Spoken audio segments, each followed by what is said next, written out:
wrist. And afterwards, the husband was telling a friend about, that's a great place, you gotta go, food is great, the service is great. What was the name of the restaurant? Wait, okay, I got it. What's that flower that's red? It's really pretty, it's got thorns. You mean a rose? Yeah. Hey, Rose, what was the name of that restaurant? Okay. First presenter is Roy Kim, a non-cardiologist. He's a great hematologist, oncologist here with Dean. You have the bios on all these people. He did internship, residency, and fellowship in hemonc at the University of Pennsylvania. And he's going to talk on another one of these complicated issues of blood thinning type medications. I'll turn it over to Roy. That's going to be a hard act to follow. So thank the organizers for this cardiology update for asking me to talk to you about the use of direct oral anticoagulants for atrial fibrillation. I just want to start off, since you mentioned the biosketch, that I failed to mention in the biosketch that I was a budding cardiologist during residency in the mid-90s, but when I got my review from my CCU attending, it said that I was average. So there went my cardiology aspirations, and there started the era of great inflation and participation trophies. But I want to talk to you about direct oral anticoagulants and preventing stroke for patients with non-valvular fibrillations. You've probably heard them referred to as NOACs, or novel oral anticoagulants, in the past, and hematologists are kind of slow. It took several years for them to figure out, these drugs have been out and they're not so novel anymore. So they really tried hard at their meetings to come up with new names, and novel names instead of novel. So they came up with direct oral anticoagulants because they directly inhibit certain clotting factors, so otherwise known as DOACs. You'll see TSOAC, target-specific oral anticoagulants, in the literature.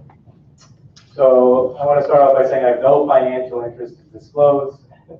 I think it's also a good time to disclose that I've never started an AFib patient on anticoagulants as a hematologist, but I think I was asked to talk because of my familiarity with DOACs in general, mainly in the venous thrombosis side. But my objective is to try to enable you to confidently kind of ferret out who is a candidate for DOACs, and to be able to prescribe and manage DOACs in these non-valvular AFib patients to prevent stroke. And I first wanted to start off with a few slides showing how to estimate stroke risk in AFib patients, and talk a little bit about the efficacy of warfarin, which has been the standard of care for decades. Wanted to mention the FDA-approved DOACs and talk about their efficacy, safety data, how to monitor reversing agents, issues of renal failure, perioperative management, distinguishing features between the 4 FDA-approved DOACs, and cost issues. So, as you know, one of the most devastating, if not the most devastating, complications of AFib is ischemic stroke. So here we have 2 commonly used risk stratification scoring systems, the CHADS-2 on the top half and the CHADS-2 VASC on the bottom. And in the yellow, I've highlighted the 3 elements that are unique to the CHADS-2 VASC scoring system, which goes from 0 to 9 as a total score. And these, in a nutshell, these 3 extra criteria help tease out low-risk patients who should not, or who should be or not be on anticoagulation. So here, if you look at the colored box, you have the CHADS-2 scores from 0 to 9. And in the red, if you have a CHADS-2 VASC score, I should say, of 0, then your risk of ischemic stroke is quite low. It's 0.2% per year. So I think everybody will agree that these patients do not benefit from anticoagulant therapy, that there's a higher risk of bleeding. That's not justified by ability to lower the stroke risk. When you have a score of 1, that's where you're kind of in the gray area, where in some cases people would say yes or no to anticoagulant therapy. That's associated with a 0.6% risk annually of having a stroke. And this is a topic for another talk, but a score of 1 is not necessarily a score of 1, meaning that if you're a score of 1 based on just being a female, that's not as strong of a risk factor as a score of 1 based on having vascular disease like prior MI. So it's kind of straddles both sides there. So if you have a risk score of 2 all the way down to 9, you can have an annual risk, a stroke risk of up to 12% per year with a score of 9. So this, pretty much everybody agrees that unless there are contraindications to anticoagulant therapy, that these patients do benefit and should be on anticoagulant therapy. So like I mentioned, for years, warfarin has been the sole oral anticoagulant as a standard of care. And across the board, it reduces the incidence of stroke by 2/3. So that's a relative risk reduction. So you take these risks and you multiply you multiply by 1/3, and that's your remaining risk on warfarin for these AFib patients. So it's a very effective therapy, and you all have prevented lots of strokes by treating patients with warfarin. It's definitely superior to aspirin, but as you know, warfarin has a very narrow therapeutic index. It's very inconvenient, and patients just don't like the idea of being on rat poison. Even in this slide, though, I guess it comes in bacon and cheese flavors.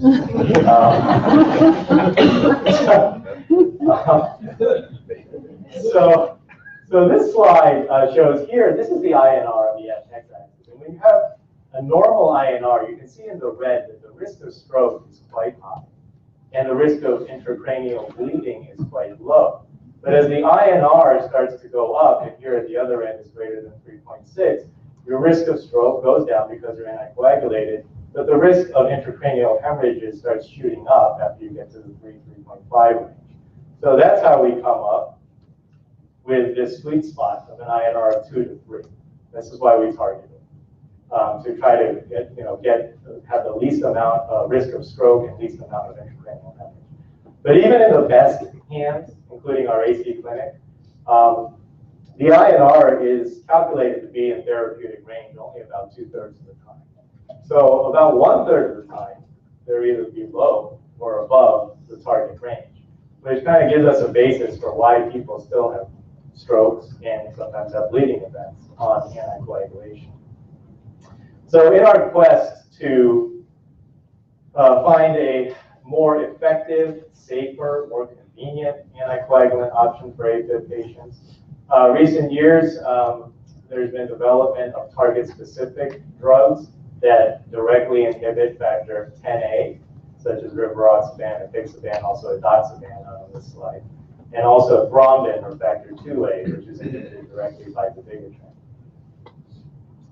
So all 4 drugs are approved for stroke prevention and non-valvular AFib. And they're being used increasingly frequently across the country and the world. You can see here, these are Dean Health Plan outpatient oral anticoagulant prescriptions. And in 2013, DOACs only comprised 8% of these prescriptions. But by 2015, the number had more than doubled to 19%. And this rate is growing as cardiologists and primary care providers become more familiar and comfortable with prescribing DOACs. And of course, there's a large part of this is also for DOAC use in venous thrombosis as well. This is all combined data. So is this increasing use of DOACs justified by the data? And I'm going to try to prove to you that it is. So efficacy. So if you look at the 4 major randomized trials comparing individual DOACs to warfarin, 2 showed a trend, 2 showed a significant reduction in the risk of arterial ischemic events, including stroke. So taken together, if you look at this combined line, there are about 20% fewer arterial ischemic events seen with DOACs compared to warfarin, suggesting that DOACs are more effective at preventing strokes. So they're as good and possibly better than warfarin, but are they safe? So when I mention switching to or starting a DOAC patient, this is the #1 objection that I get. And the two things that strike me are that, number one, I'm surprised by how many people are up late at night watching commercials. And number two, how so specialized the field of law has become. It's like, Mom, I don't want to be just a lawyer. I want to be an internal bleeding.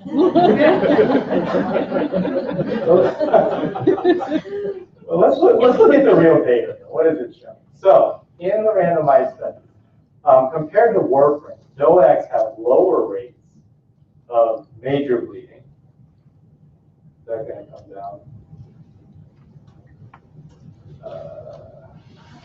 There we go. Lower rates of major bleeding, mainly GI and CNS. And in particular, intracranial hemorrhage is reduced by 50%. So pretty significant. However, there may be a slightly higher rate of GI bleeding with the DOACs.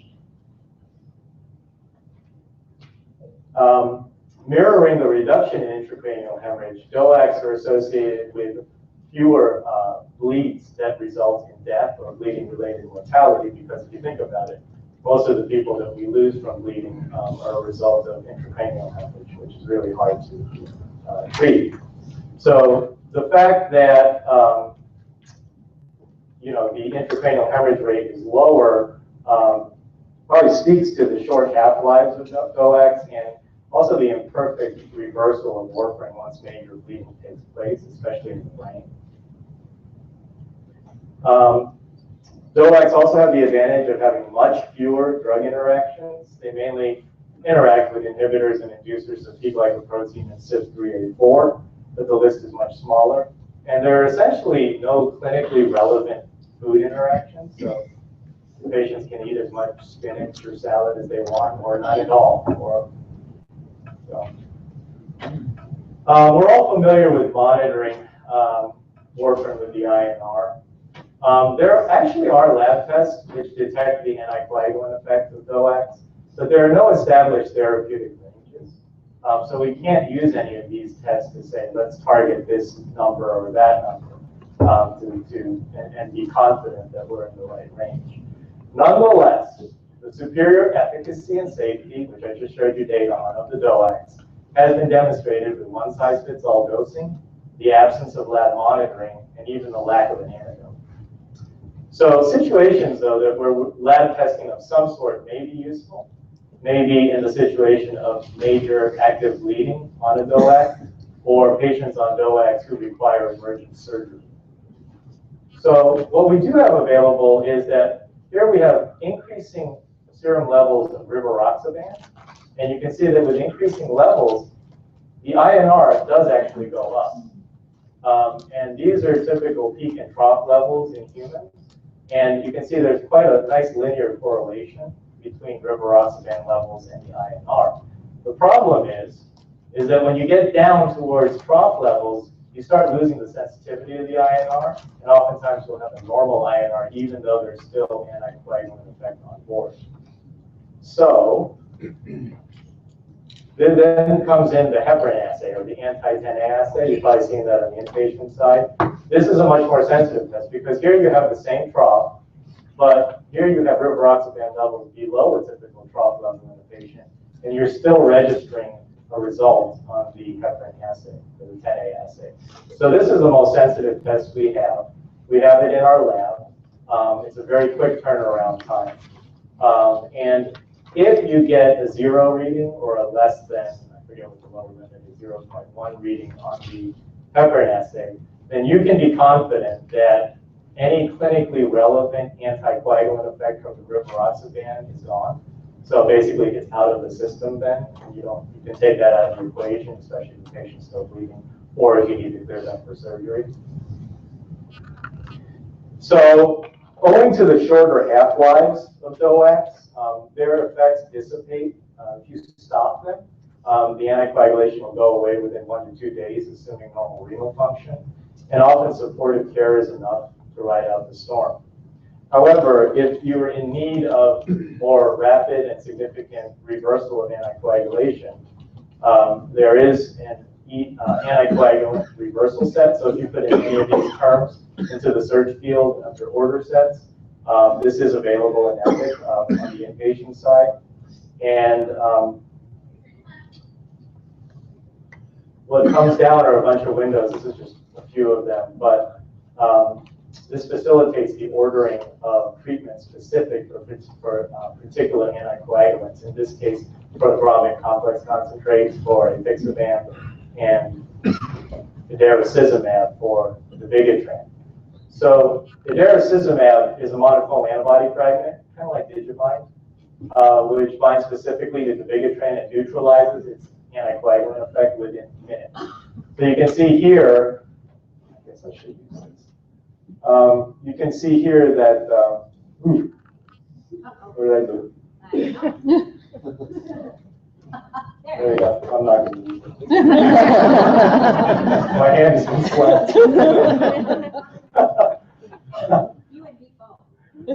So you can see there on the very left, you can see a prolonged thrombin time for a patient on the Vigatran.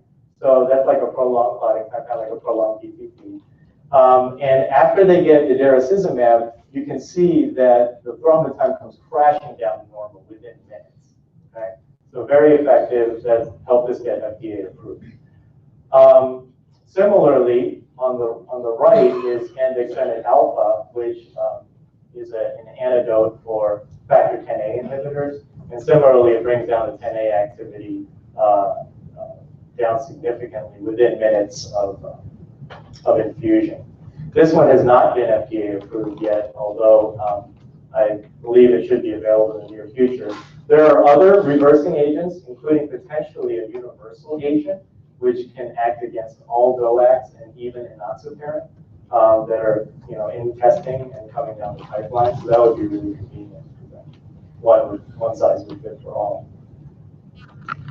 I want to talk a little about renal clearance. All of the DOACs are partially metabolized by the liver and partially cleared by the kidneys to varying degrees. The Vigatran is the most heavily eliminated through the kidneys. The Efficacy is the least. So as you can imagine, higher degrees of renal elimination would result in prolonged exposure to the drug and increased risk of bleeding in the event of renal failure. So there are some dosing guidelines for renal dysfunction. And actually, Efficacy has dosing guidelines for patients with very low creatinine clearances and even patients on hemodialysis, although this is really based on precious few patients. In general, I advise people to use these DOACs with caution in people with renal failure, and I tend to avoid it in patients with creatinine clearance of less than 30, because you still have warfarin, the gold standard, available, which is not affected by kidney function and can be monitored. So I figured that's a much safer bet. In terms of perioperative management, the short half-lives you can see here under the names of the drugs really eradicate the need to think about bridging with enoxaparin before a surgery or after a surgery.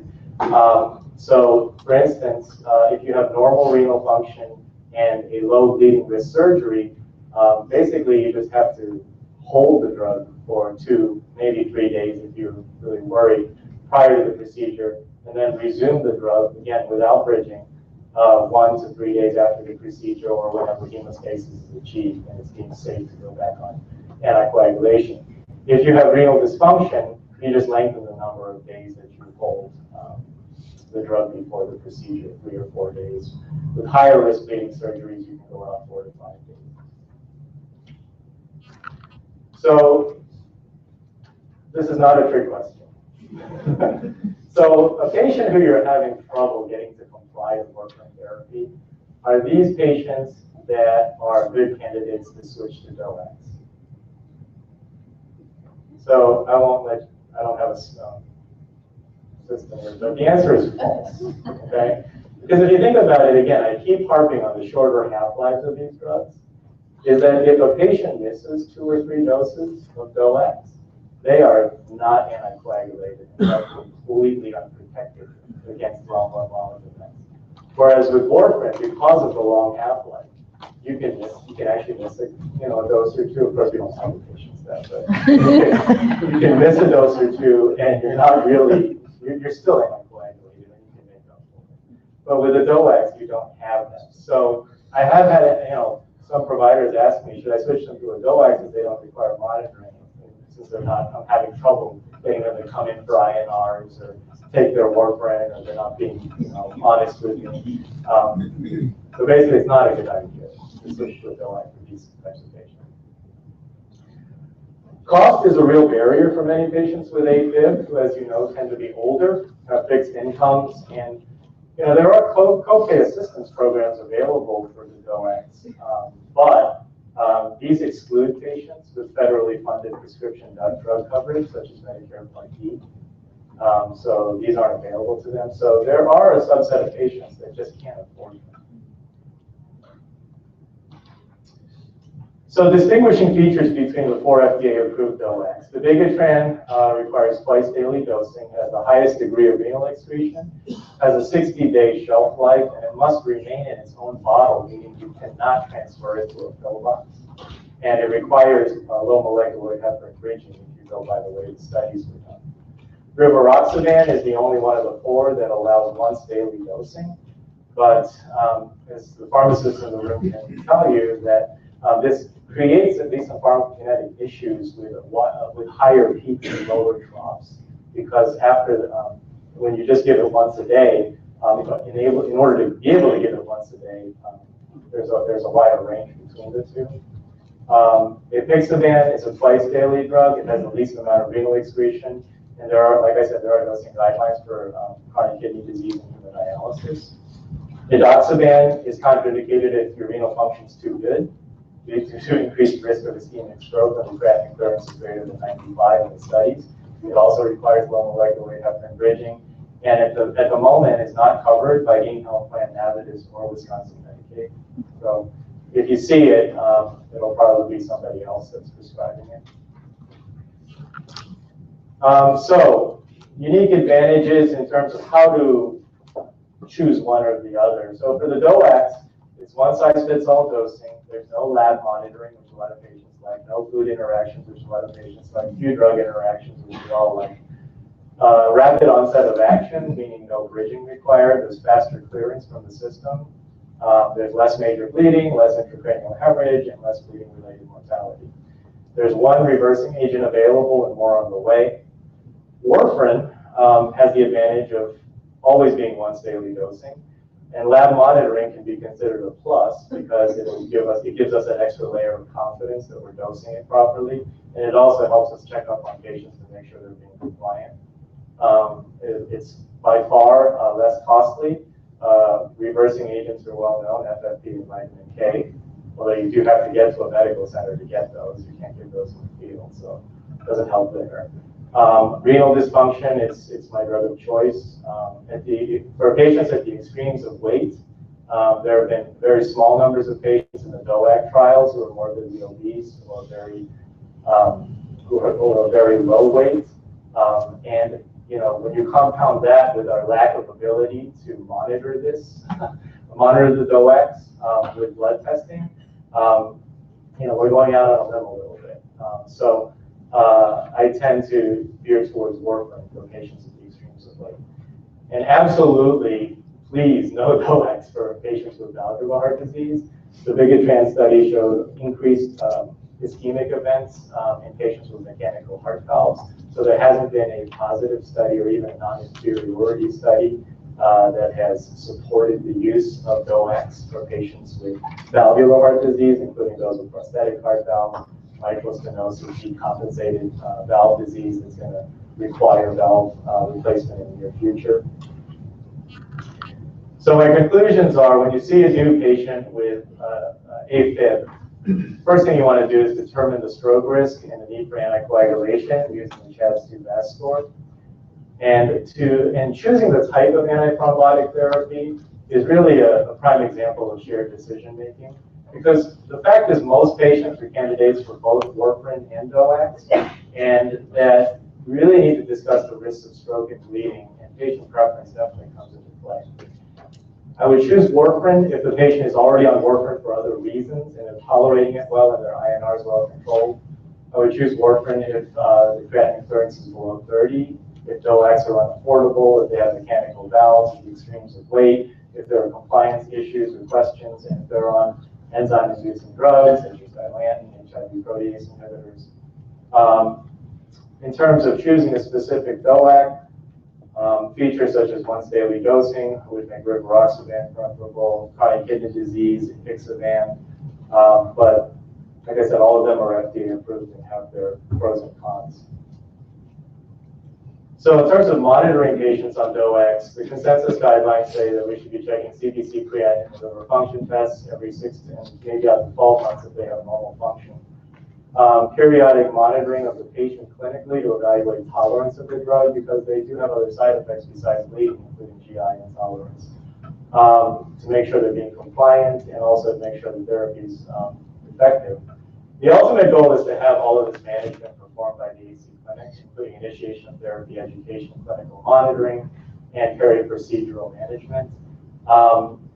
Hopefully this will happen in the near future. We have some staffing issues and other issues to get over first.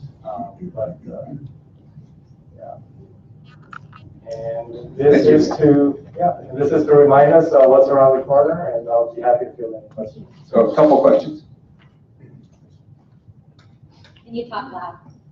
Would you, for now, not give a patient Xarelto Rivaroxaban because of the lack of a reversal agent? And two, as far as physical activity for patients who are on these medications, do you tell them to not downhill ski and not play hockey, etc.? The first question is, no, I would not hesitate to recommend a DOAC because of the lack of a reversing agent, because the clinical outcomes from studies of now nearly 30,000 patients show that there is less major hemorrhage, less intracranial hemorrhage, and even without an antidote and without that monitoring. So I would go by the clinical outcomes there. And in terms of physical activity, boy, that's a hard one. I do not, because people still have to live. And, people on anticoagulation for decades have done all those things. I have one 30-year-old kid with antiphospholipid syndrome on warfarin who, goes kiteboarding, slams his body into the ocean, and he does okay. It's just, I haven't seen him in the clinic in a couple of years. but you know what I mean? It's kind of addressing. So what degree of paranoia should all of us have with respect to internal bleeding lawyers?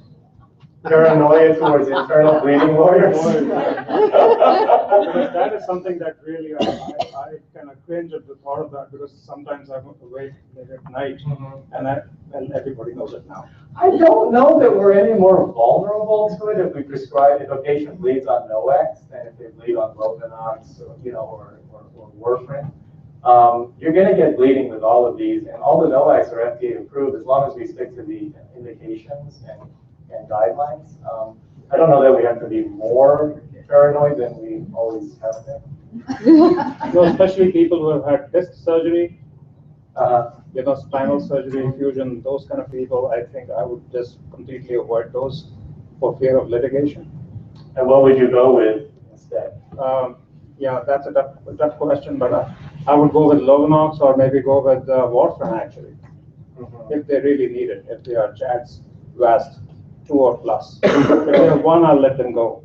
But if they are 2, then I would certainly use one of the other agents. Yeah, I think in a lot of ways, the DOACs share a lot of features that Lovenox does, except it's in a pill form, timing-wise anyway, the degree of anticoagulation. So I think that might be a matter of just becoming more familiar with these drugs. Because I know there are surgeons in our system that think enoxaparin is just the worst drug in the world, and anecdotally they've seen some bad outcomes. So it's better not to be on anticoagulation at all, and it's better not to bridge if you don't have to. Thanks a lot. We'll you take a